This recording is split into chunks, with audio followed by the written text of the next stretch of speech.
welcome to our complete analysis of William Ruto and Bola Ahmed Tinubu. Today, we're going to speak frankly. We're taking off the boxing gloves because we're going to fight with corruption cases. Yes, we're going to examine who is the most corrupt according to reports, accusations, and maybe even some juicy rumors. Because let's be realistic, when we talk about African politics, corruption is like the spice in hot sauce. We expect it to be there. But who adds the most? Who has the palace most tolerant of scandal? That's what we're going to find out. So buckle up, prepare your evidence folders, and above all, don't forget your sense of humor because we're going to need it. Alright, we're starting strong with the OCRP's Global Corruption Ranking. Imagine the Corruption Olympics, with medals for the most creative bribes and judges evaluating the complexity of money laundering schemes. And the winner is, well, not really a winner, but you get the idea. In 2024, William Ruto found himself with the silver medal, second on the podium of the most corrupt leaders. Bola Tinubu, not far behind, took the bronze. We're talking about rankings based on serious investigations, journalists risking their lives, and global nominations. It's a big deal. It's like the whole world is pointing and saying, hey, look at these two. They're excellent in one area, and it's not exactly good governance. But wait, this is just a general ranking. Let's dig a little deeper to see what's behind these medals of shame. Let's start with Bola Tinubu, the former governor of Lagos. He knows his way around power, and he's built quite a reputation, both impressive and controversial. Tinubu, often called the godfather of Lagos, has been a major player in Nigerian politics for decades. His influence reaches far beyond Lagos, touching almost every part of the country's political life. But this influence comes with a lot of baggage, and maybe he knows his way around corruption too. He's facing tons of corruption charges, from taking public money to shady deals with private companies. There's often strong evidence, but Tinubu has always managed to avoid being punished. The charges against him are like an all-you-can-eat buffet for prosecutors. Everything from stealing money, to bribery, to rigged government contracts. Prosecutors have been busy, but even with lots of investigations and evidence, Tinubu has always stayed afloat, using his power and connections to avoid convictions. We're talking about embezzlement, public money vanishing into thin air, oil revenue disappearing. The amounts are huge, and the damage to Nigeria's economy is disastrous. Money that could have been used for roads or better schools ends up in secret bank accounts or fancy houses overseas. And if that wasn't enough, his government's economic policies have been shakier than a tightrope walker in a hurricane. The economic decisions made under his leadership have often seemed unpredictable and poorly planned, leading to constant instability. Foreign investors, once drawn to Nigeria's potential, have started to leave, making things even worse. Cutting fuel subsidies? Check. Devaluing the naira? Check. These moves, while maybe necessary for economic reform, have been devastating for everyday people. Cutting subsidies made gas prices skyrocket, affecting everything. And devaluing the naira made it harder for Nigerians to buy basic things. Sky-high inflation emptying everyone's wallets? Double check. Out-of-control inflation has wiped out families' savings, making life harder and harder. Food prices, medicine, and other essentials have gone through the roof, pushing many families into poverty.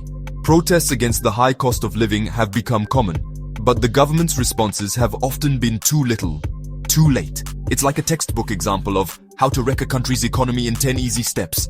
Bad management and disastrous economic policies have left deep scars on Nigeria's economy. Unemployment is way up. Businesses have closed, and any hope of economic recovery seems far away. Nigerians, once hopeful for their country's future, are now just struggling to get by. And that's not all. The scandals don't stop there. Every day seems to bring new shocking revelations. The media, always watching, keeps covering these stories, creating a climate of distrust and suspicion. Allegations of drug trafficking and forgery have come up again during his presidential campaign. These accusations, though often denied, cast a shadow over his political career. The forged documents and alleged links to drug trafficking networks have raised questions about Tinubu's integrity and the real reasons behind his political ambitions. Talk about a packed resume. Despite all these controversies, Tinubu has definitely had a big impact on Nigerian politics. His achievements, though often overshadowed by scandals, show his ability to navigate the rough waters of politics. His supporters praise his leadership and vision, while his critics point to his questionable methods and corrupt practices. And the icing on the cake? His son, Seyi Tinubu, strolling around with a $10.8 million mansion in London. This purchase has raised questions about where the money came from. Critics see it as a blatant example of getting rich at the public's expense, while Tinubu's supporters defend the deal as perfectly legal. Looks like luxury homes run in the family in Nigeria. The Tinubu family's properties, both in Nigeria and abroad, are often seen as symbols of corruption and social injustice. While most Nigerians struggle to make ends meet, a privileged elite continues to get richer, fueling frustration and anger among the population. To be fair, Tinubu has always denied these accusations. He claims that all the allegations against him are baseless and driven by political rivals jealous of his success. His lawyers have often managed to get charges dropped or have him acquitted, reinforcing the image of a man who can't be touched. But where there's smoke, there's fire. And this looks like a flood. The evidence and testimonies are piling up, and it's getting harder to believe that Tinubu is totally innocent. Nigerians are waiting to see if justice will finally catch up with the man often considered one of the most powerful and controversial figures in the country. William Ruto.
Whose strings are increasingly visible. Well, here we are. We've gone full circle. We've examined the documents, we've analyzed the accusations. We've dug deep into the details of the claims and evidence, trying to separate fact from fiction. Who is more corrupt, William Ruto or Bola Ahmed Tinubu? A complex question that deserves a thorough analysis. It's like choosing between a rock and a hard place, right? Both have a past stained with scandals and controversies. On one hand, we have Tinubu, an influential and controversial figure, the master of hidden finances, often accused of manipulating resources for his own benefit. The man who turned Lagos into a money-making machine for himself and his friends. Under his leadership, Lagos has become a flourishing economic center, but at what cost? On the other hand, we have Ruto, the puppet master of power, a man who knows how to pull strings behind the scenes, who uses repression to silence his opponents. Protests against his regime are often met with extreme violence and to line his own pockets. The accusations of embezzlement of public funds are numerous and well documented. It's hard to say who is worse. They both have different methods but similar goals: power and money. What is certain is that the Nigerian people and the Kenyan people deserve better. They deserve leaders who truly care about their well-being. They deserve leaders with integrity. Leaders who put the general interest before their personal interests. In conclusion, it's crucial to continue denouncing these practices and demanding accountability.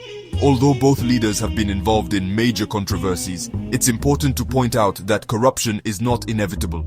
William Ruto seems to have sparked more opposition due to the repression of demonstrations. Images of violence and repression have become common under his regime. Due to the repression of demonstrations and accusations of mismanaging public funds, dissenting voices are often silenced by force and accusations of mismanaging public funds. These accusations are not new, but they continue to haunt his administration.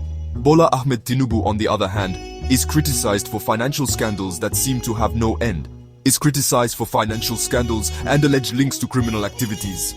Accusations of money laundering and embezzlement are frequent, and alleged links to criminal activities. Thanks for watching, and remember that citizen oversight is essential to fighting corruption. And don't forget to subscribe for more in-depth analysis. Together, we can make a difference.